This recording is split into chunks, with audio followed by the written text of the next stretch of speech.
ต้องหันหลังลงหรือเปล่า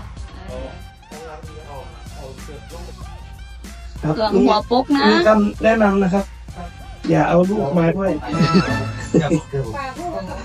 ผมโปรดตัวฉันแนะนำใหม่ครับไม่ต้องมากันเลยลูกแม่ค่อยๆจับถ้าเรื่องก็ก่อนเชื่อ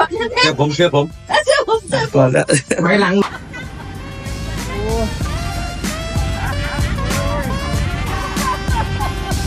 ต้องเจอ